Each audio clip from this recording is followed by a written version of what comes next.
How do I meet my soulmate? How do I move on from heartbreak? Does my dream relationship even exist? Are dating apps the only way I can meet people? Are all relationships this hard? This is Between the Sheets with Dr. Love. Each week, your host dives into sex, love, dating, relationships, and everything in between. Welcome to Between the Sheets with Dr. Love.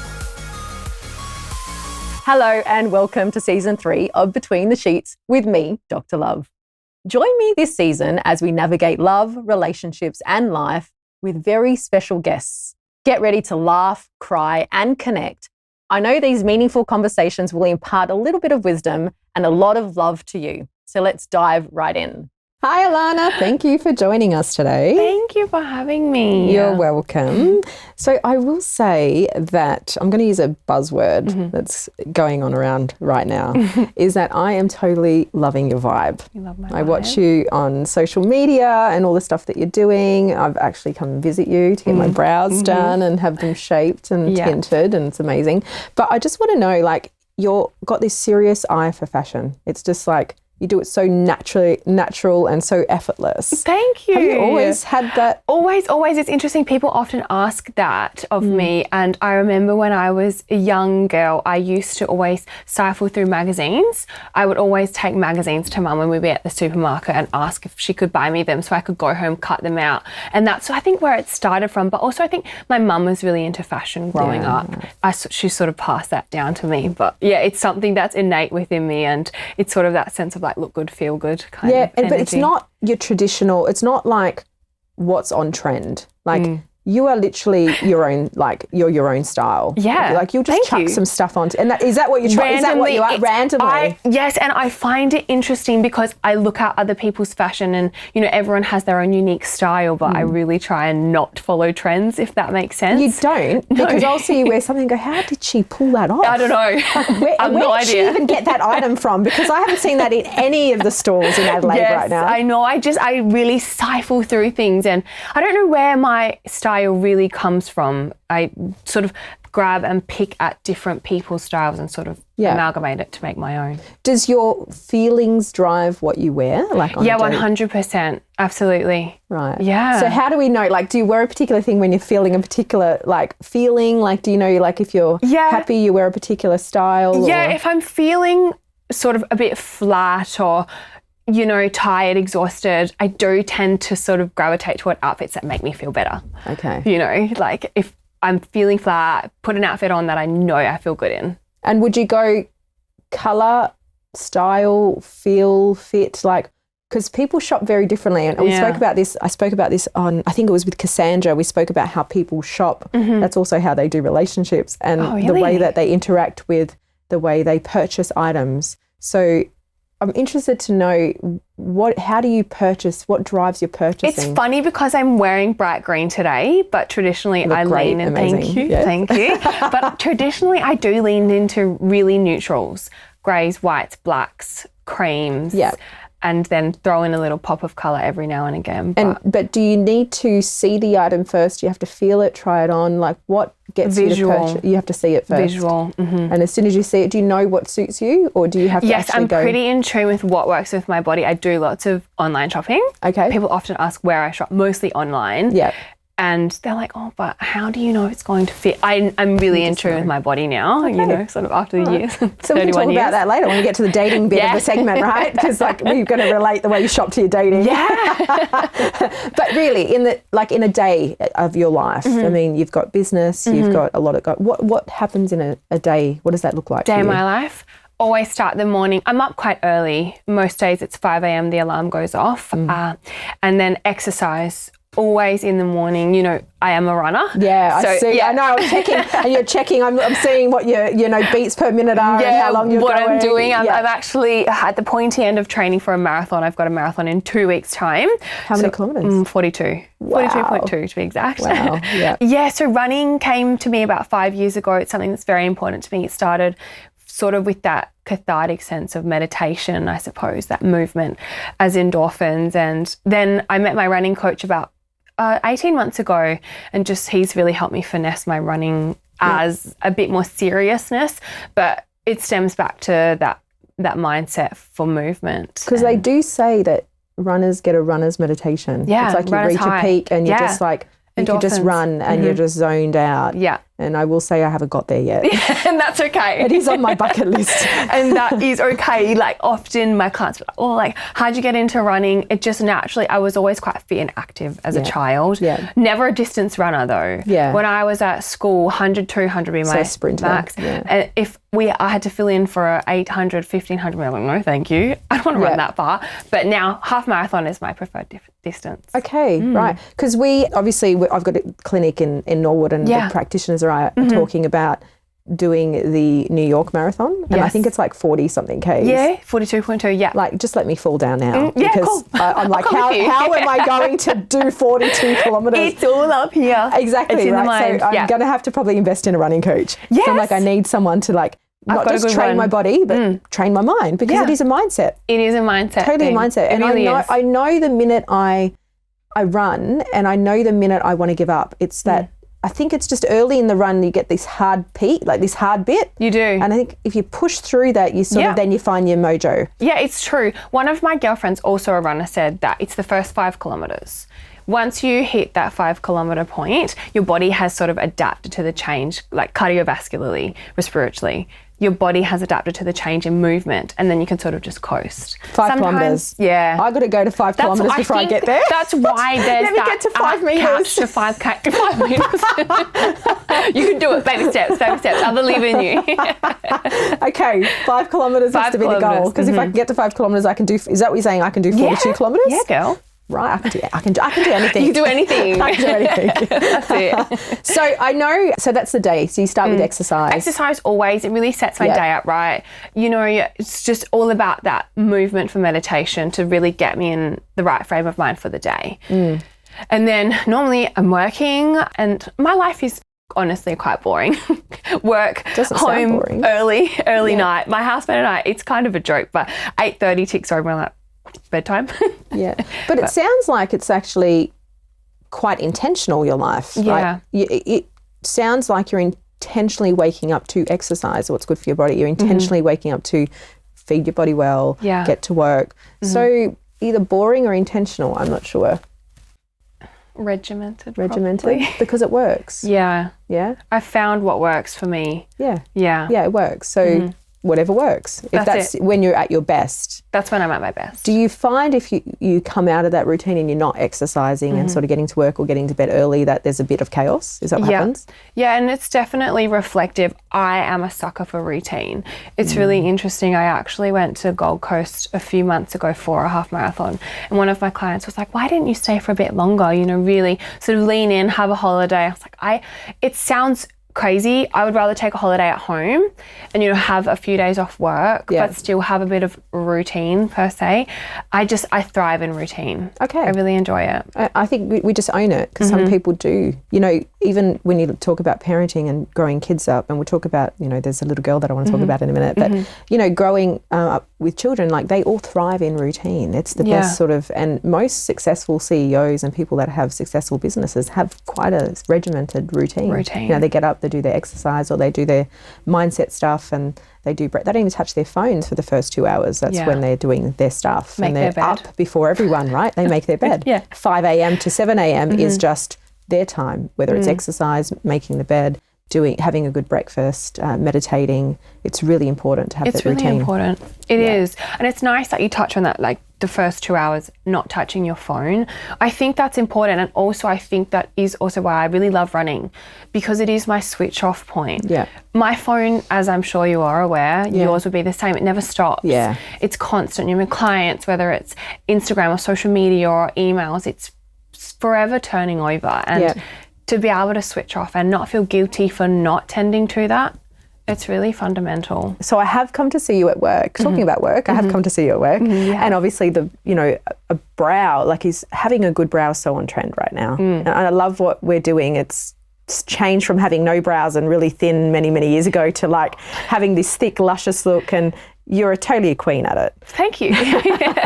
But when did you begin like this journey around your business? How did it start? What made you get into eyebrows? It's such a strange story. So it stems way back. So I'm from Alice Springs, born and raised in the Northern Territory, Deseret. You wouldn't think it. People often, really? You grew up in the country? But I moved here. I went to uni and I did graphic design, and then I went off and did marketing, worked in sales for about 3 years in radio advertising. And it just really wasn't sort of fulfilling that drive for me. I really felt as though I wanted to make more of a difference than just selling radio advertising. So I went back, and again, we'll touch on this, but children have always been something that's been very precious to me, very important. And my mum got me babysitting when I was about 15. So I sort of was like, okay, maybe teaching is the avenue that I want to pursue. So I went back to uni and started teaching. I was doing my graduate diploma in teaching, which I then worked out that I had to do 80 days of placement. I was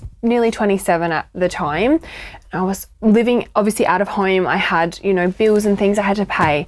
So I sort of sat in a space of, well, what can I do to make money while I'll be effectively working full time, something on the side, something that's flexible.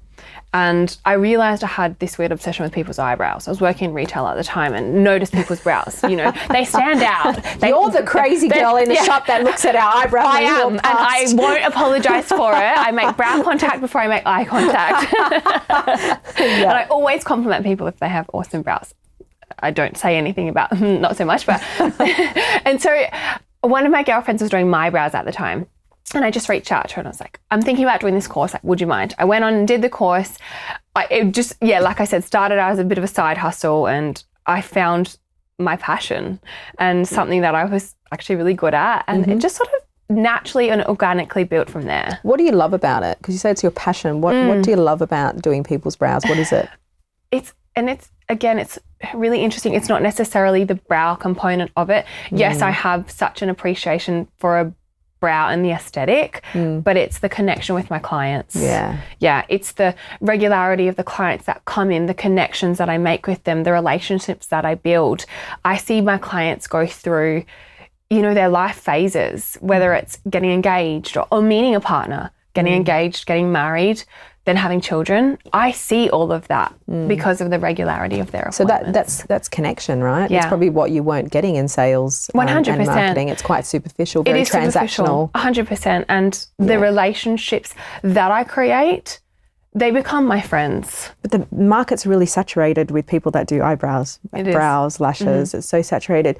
Did you have to do something, because you're quite prominent in Adelaide, like people know you as being like the brow queen. And so is there something you did to get to that point in your business? Was there something around the branding or the way you did work? What was it?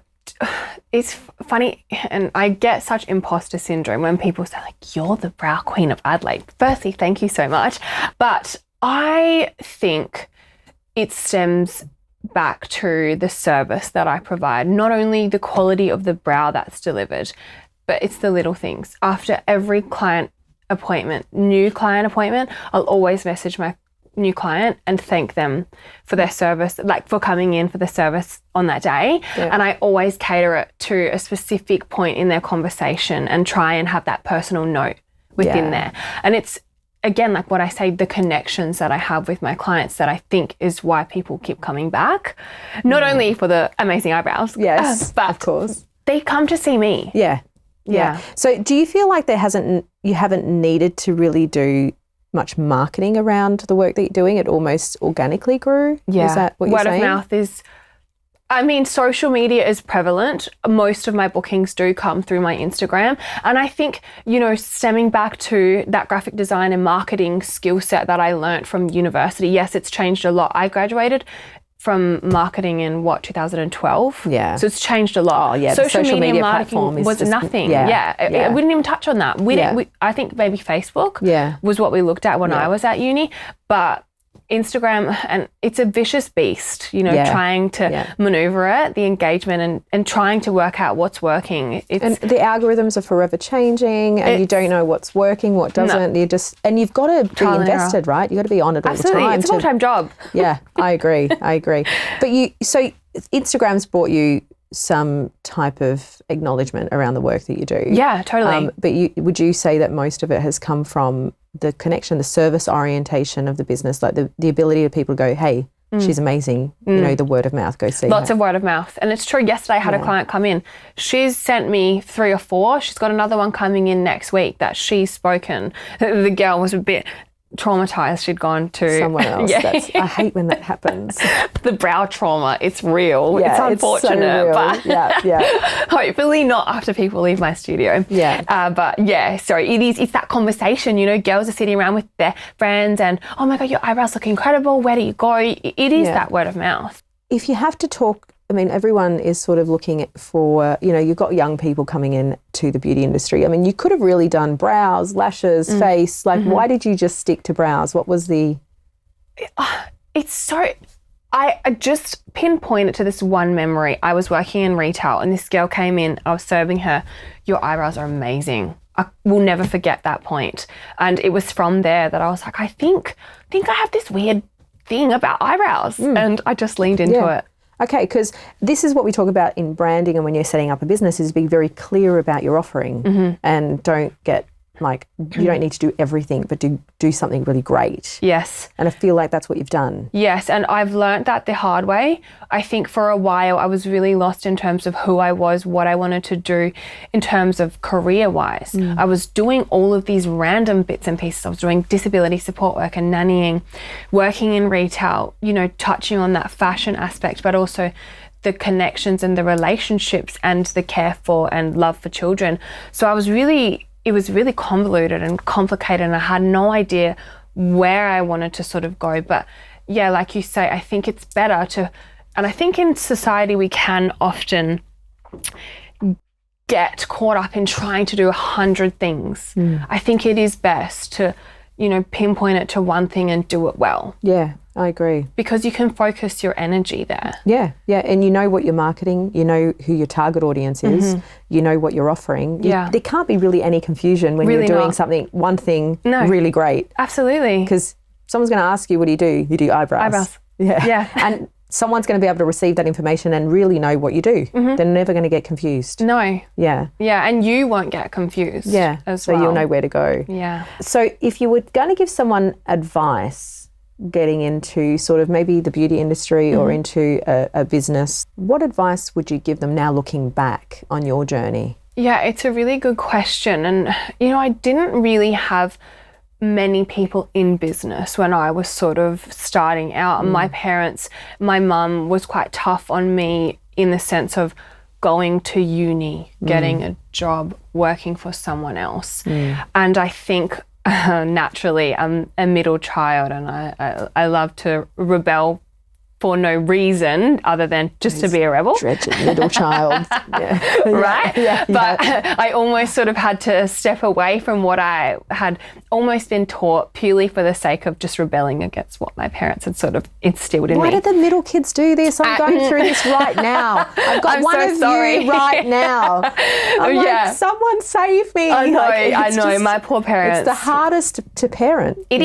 It is, and I'm not sorry about it.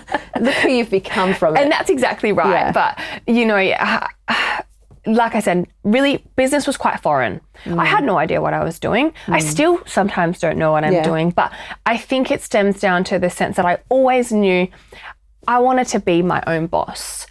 And it's came back from, you know, my first few jobs that I had. I didn't like being told what to do. I didn't like working on other people's time frame or schedule or working really hard because I have a really, really strong work ethic, which my mum instilled into all of us kids.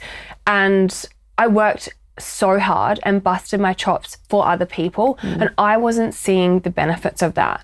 So when I decided to step out on my own, yes, I knew it was a risk, but it was something that I was willing to sort of take to sort of see where I could go on this journey. And I think it just stems down to that belief in yourself. There are going to be days where, you know, you're quieter or you're having clients cancel left, right and center and you do start to question like, gosh, is this the beginning of the end? Yeah. Particularly, how am I going to pay the rent? 100%. How am I going to survive? And like COVID has been a fundamental lesson to me to believe in your ability and believe that, there is a light at the end of the tunnel when you're going through challenging moments, particularly in business. I could imagine that would have been a very trying time for you. Testing, to say the least. Yeah, because no events, people weren't leaving the house. You couldn't even see people. I mean, your businesses were shut down. I can't do my job from home. Yeah. I wish I could. Yeah. Hey, so let's tweeze through FaceTime, Yeah. But that was testing. It was very challenging. And not only, 2020 was a horrible year for lots of people, being in the midst of a pandemic. But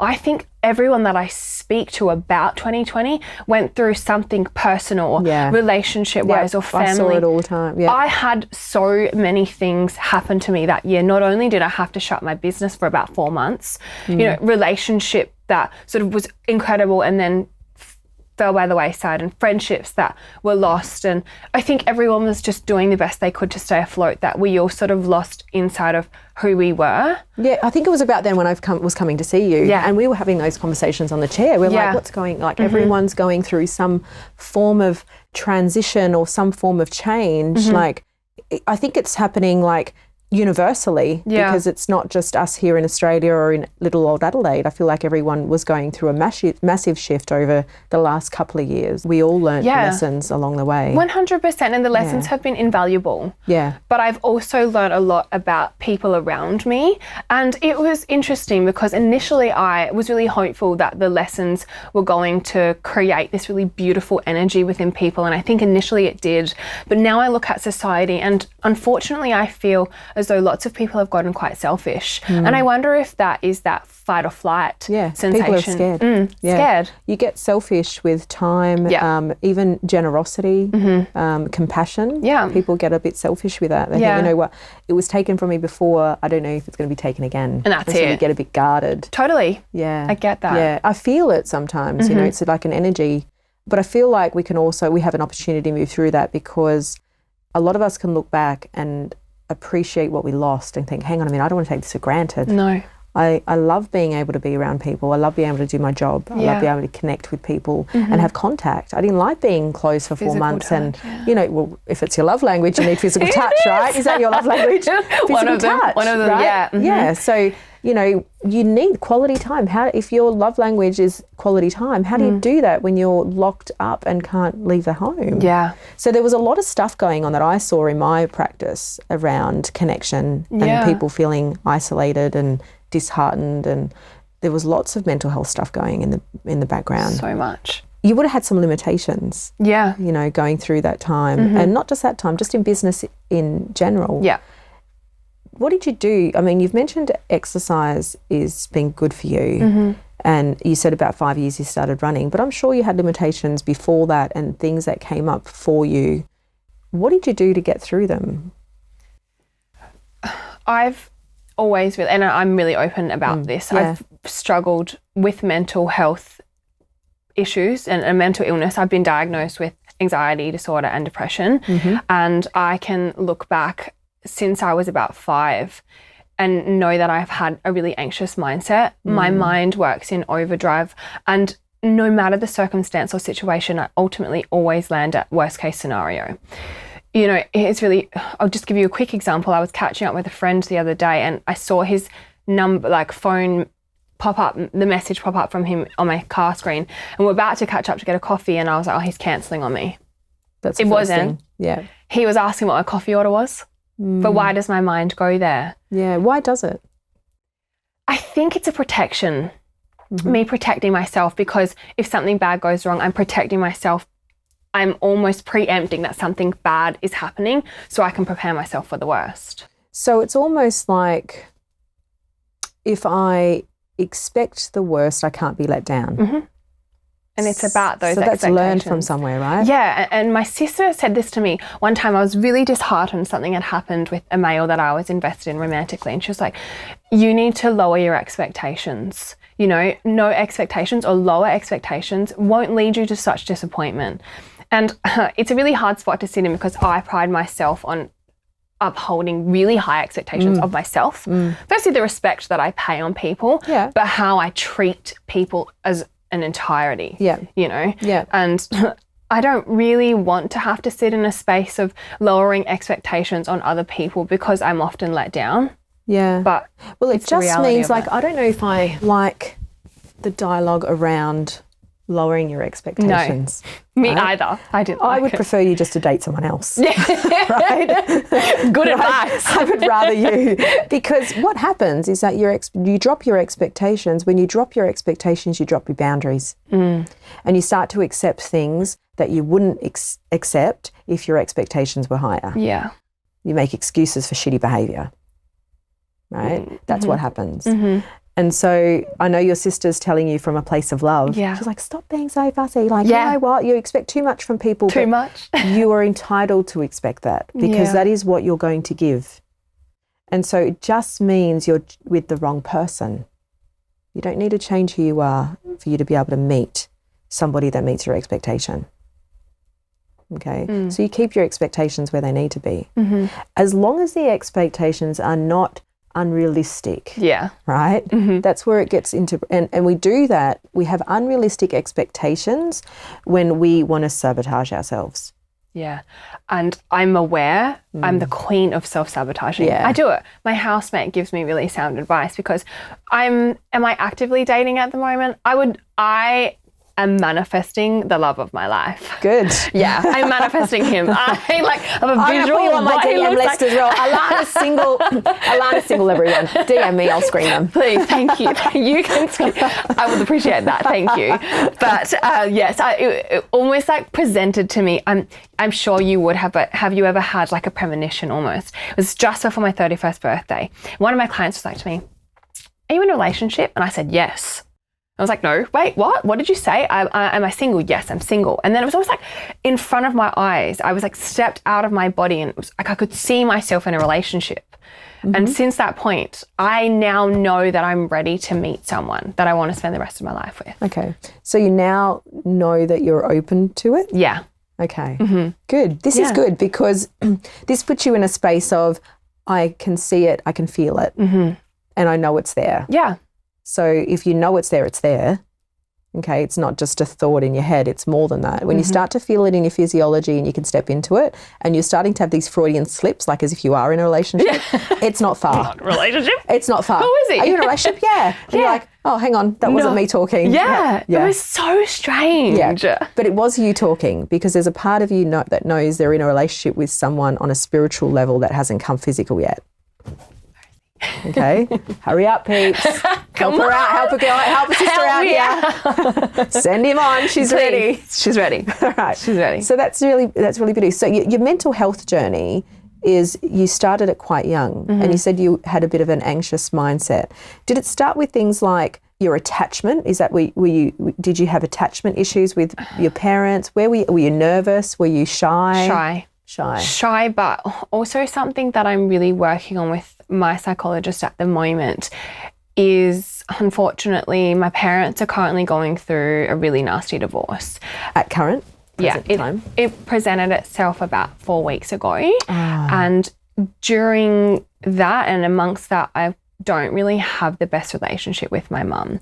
Okay. It's been strained for a long time, but I do look back at my childhood and I'm very grateful for how I was raised, but it also, I think, presented me with that anxious mindset and that sensation. And whenever I'm feeling anxious or overwhelmed, I instinctively lean into this thought of never feeling enough. And I know now, looking back as a 31-year-old with such clarity and, hindsight, that it stemmed from my mum almost instilling in us kids that nothing we ever did was good enough. And it came from a place of love, I want to say, for wanting the best for us kids. But again, one of my love languages is words of affirmation. You didn't hear it? I never got told I love you, not once. That you can remember? Or she just didn't? I don't think I've ever been told I love you from my mum. My dad has, since their separation, told me he loves me and that he's proud of me. But that's one thing that I thrive on that. If someone gave me a Chanel bag, I'd be like, thank you, that's amazing. But if someone said to me, I'm really proud of you and I love you, it means far more to me than a gift. Yeah. And so when you look back as an adult, and you look at that little self of yours, the nurturing you want to give her to say, hang on, you are loved. You might not be told, but you so are loved. So you've gone through that journey as a child, a teenager, like navigated those years without even feeling good enough, not saying, hey, you made a shitty decision, but I still love you. And so was the rebelling part of tell me you love me? The rebelling was... I'm angry. Yeah. I was frustrated. I think instinctively felt hurt that I wasn't being nurtured how I felt I needed to. So, yeah, I'm going to rebel against you because, yeah. Like, F you. If you're not going to tell me that you love me, well, I'll give you a reason to, you know. Yeah. Not to. Yeah, exactly. Yeah, you don't anyway. No. Yeah, so there you go. So, I'm going to prove that. Why would I appease to what you're sort of instilling within me? Yeah. And it's a little bit disheartening to know that this young girl, and you're so beautiful because you're so heart-centered. You know, you've just got this like angelic vibe about you. And I think it comes from, I notice this in people that have not had love. They don't ever want anyone to hurt around them because they know how it feels. It's like, let me show you love because I know what it feels like not to get it. Yeah, and so we overlove sometimes. I overlove. I remember one of my housemates said to me, you say the word love too much. And I took offense to it initially, and then I thought about it, and I still often think about it. I refuse to even sort of entertain that because I would much rather tell someone I love. I'm not like meeting someone going on one day and be like, hey, I'm in love with you, let's get married, what are we doing, hey? That's red flags. Right, absolutely. The roles are reversed. Like, wow, okay, stage 5 clinger, get away from me. Take a seat, Alanna. But I would much rather sit in a space of telling my loved ones that I love them. Life is short, life is precious. Who knows what's going to happen tomorrow? I'd rather look back and think, I told everyone around me that I loved them, that I loved them. Because you did say mum was a bit of a hard woman on you guys, and nothing was ever good enough. Did that mean that the pressure to perform academically or in sport, like it didn't matter how hard you tried, it just, why did you get a B? You should have got an A. Or why did you get an A and not an A plus? Is that what the conversation that you were having? Always. You know, all of us kids, we all represented the state in sport. We did well academically. Me, not so much. I was more of a creative type. I had to, my siblings, my sister's a nurse, brother's an engineer. They both function at that left brain capacity, like science, maths. Academic, It works well for them. Me, I'm the creative type. And I leaned into that. You know, I did arts and nutrition at school, but we all excelled and did well in whatever we did. We were all school captain. It was just ingrained in us. You do this well, you know, extracurricular. You will partake in, like, let's go and volunteer. It was just, and I'm grateful for it. Yeah, there's a lot of good lessons there. Oh, 100%. But I think I needed to also have that nurturing and kind, caring support as well. Absolutely. Being told, you're doing an amazing job. That's all I needed. And I never got it. So was it her way of showing love? I think so. Yeah. I think so. Yeah. And this is where we talk about, as we get older, we get more conscious about people's love languages and the way they receive love and the way they need it. Yeah. Is we now have an opportunity to be able to love people the way they need. There's enough evidence, there's enough documents out there to be able to support us and go, okay, love is about people receiving it the way they need to receive it, rather than the way we think we've got to give it. Yeah. And so now you go, you know what, words of affirmation is really important for me. I needed my mum to tell me I love you and you're doing a great job. Even if you don't feel well, if you don't do the best today, I love you anyway.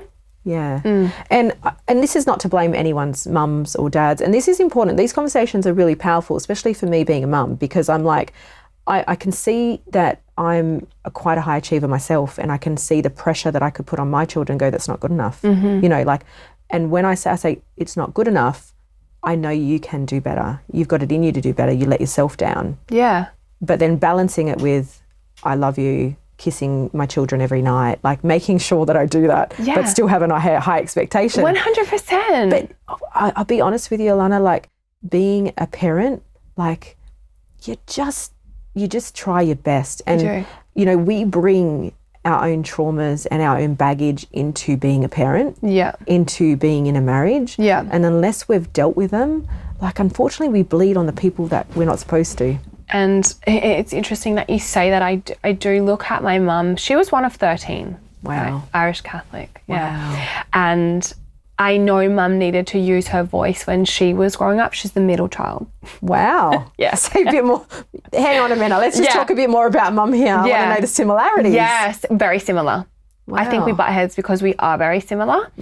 And, you know, she needed to use her voice, I believe. And also mum is from that generation where speaking about your feelings and emotions, it was almost brushed under the carpet. I will never forget the moment I was feeling really depressed, really sad, really emotional. I was just not in a good spot, and I called mum and I said, I'm just feeling really sad. And she asked what's going on. And I said, Mum, I can't explain it. I don't know. I don't feel good. And her response was, you'll be right.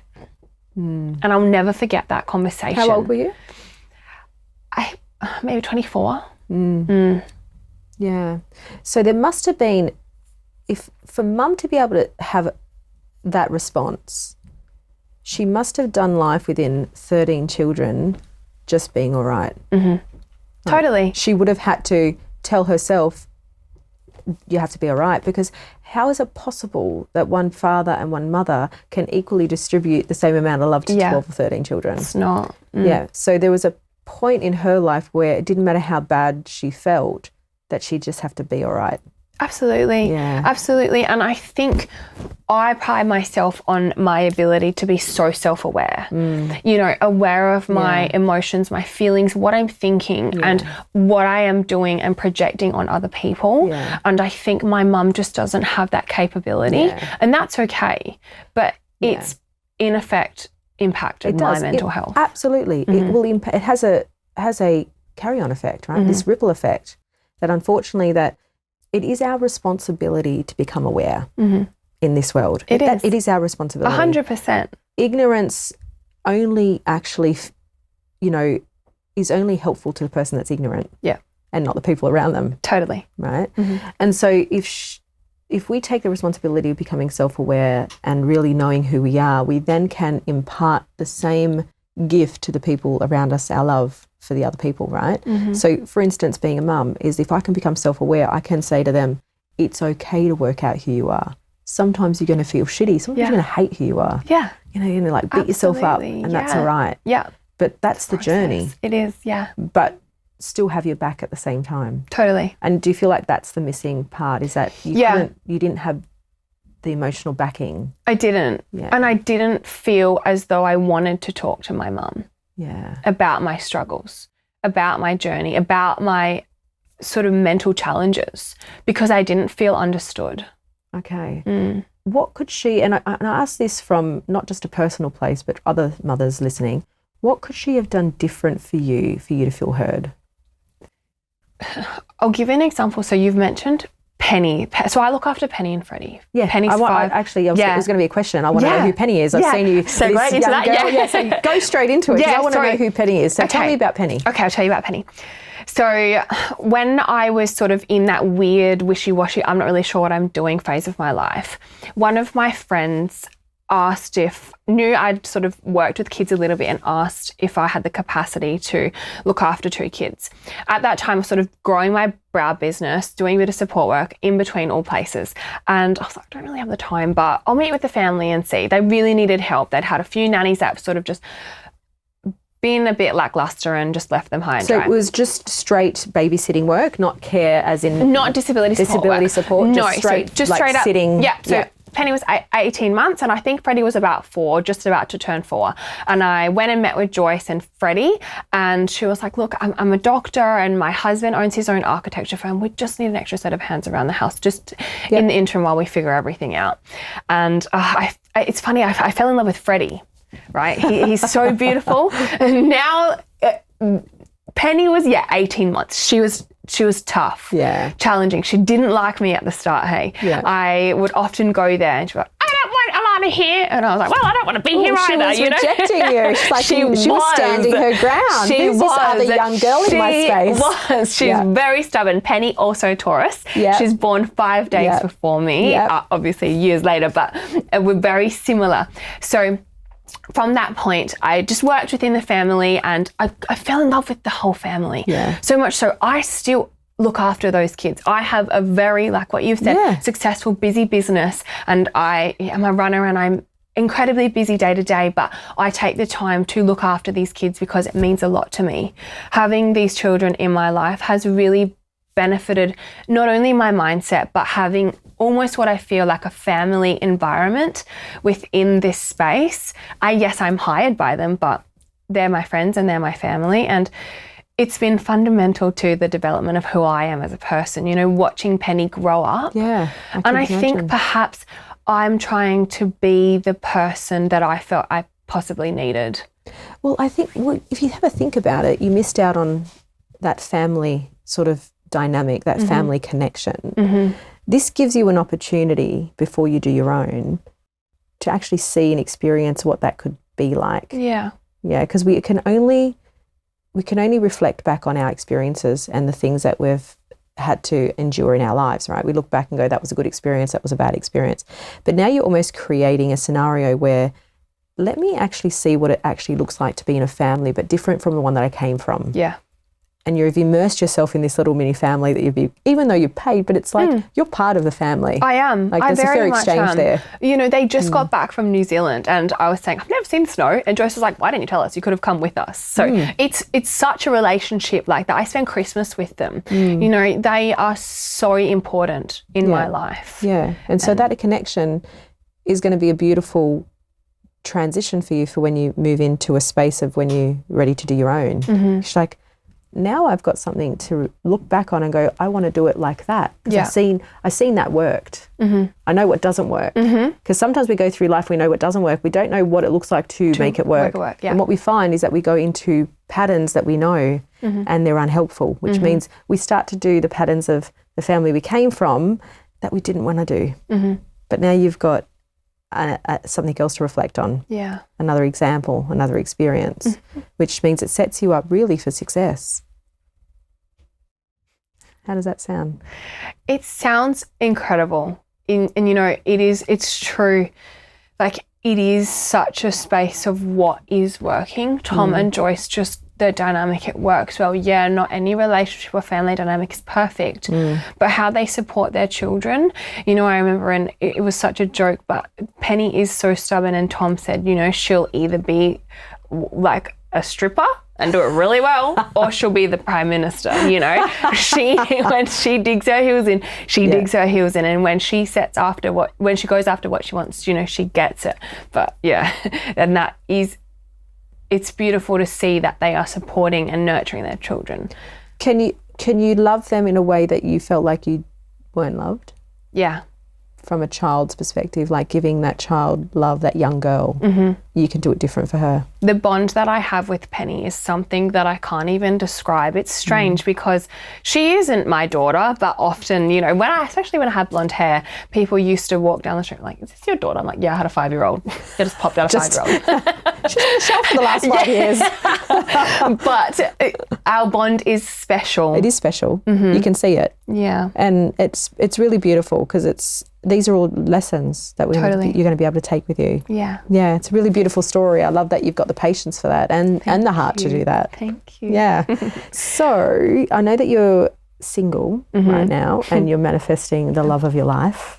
And he's there spiritually because you've said yes and you know he's somewhere there. We're waiting for the gods to bring him. But what do you think's hindered you in the dating world for yourself? I was in a long-term relationship, a 6-year relationship that really broke me. My ex-partner, he was unfaithful and I was notified by a girl. She messaged me on Facebook and let me know that her and Peter had met on a dating app and he'd created a fake profile. Yeah, and they'd since engaged in a romantic relationship or something, a situationship. Yeah. Jinx. And you get to 6 years in a relationship and you sort of think that this was my forever thing. Yeah.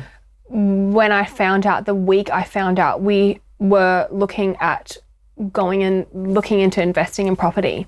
He'd told me that year we'd get engaged or that he'd proposed. We'd been going to our friends' weddings. We had spoken about the children that we were going to have and the house that we were going to have together. And to have that pulled out from underneath me, it destroyed me. But I also think, looking back, I'm grateful for that happening because I didn't know who I was back then. If that had have continued, I would have ended up in this lackluster life that I would have been miserable in. So you would have ended up in the same life that you grew up in. Yeah. Yeah. So it was definitely it was the universe's way of disguise to intervene. Yeah. Saying, hang on a minute, you deserve to be loved. Yeah. You might not have felt it as a kid and you may not have grown up feeling it, but as an adult, you will.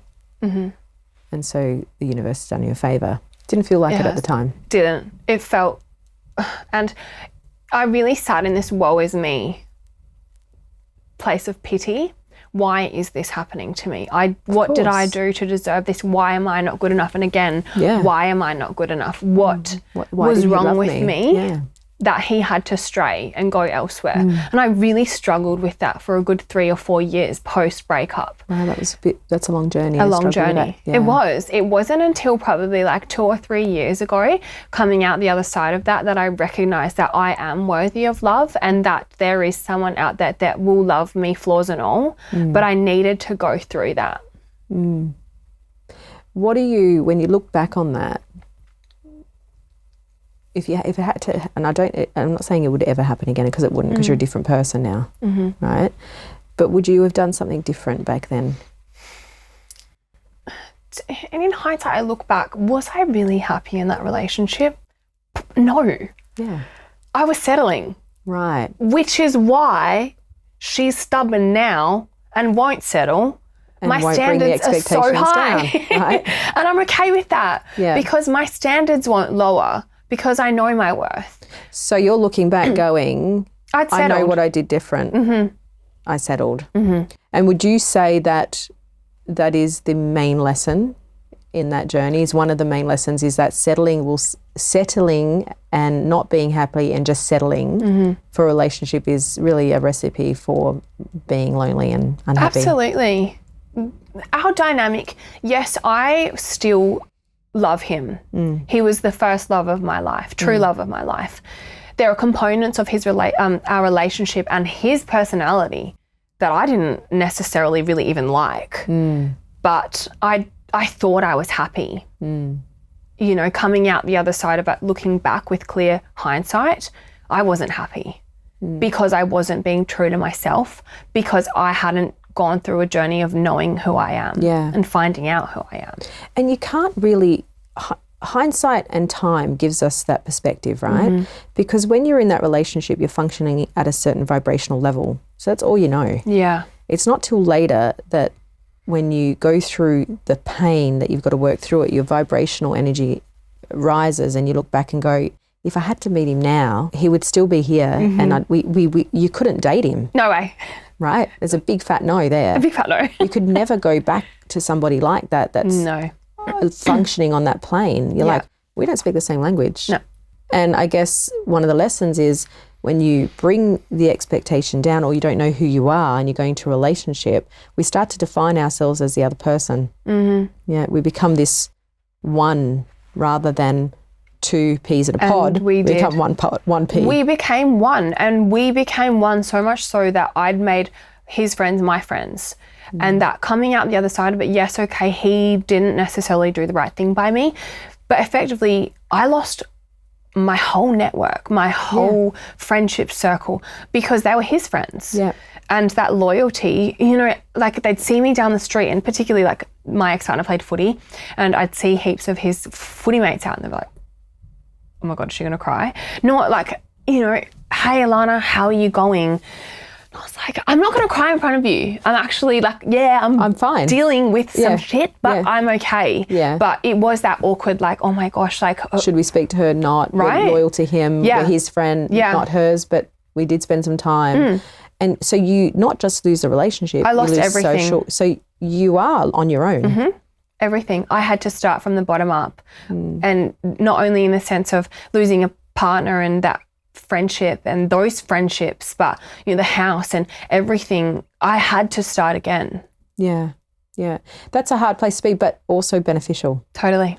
Because look at where you are now. And this is such a theme. Like, we had Mr. Wedding on a couple of episodes ago, and he was the same. I mean, he went through a journey where there was some infidelity and a lot of shame and embarrassment, and hit rock bottom. And being where he is now, he said the sense of awareness and enlightenment he's got from that experience. Totally.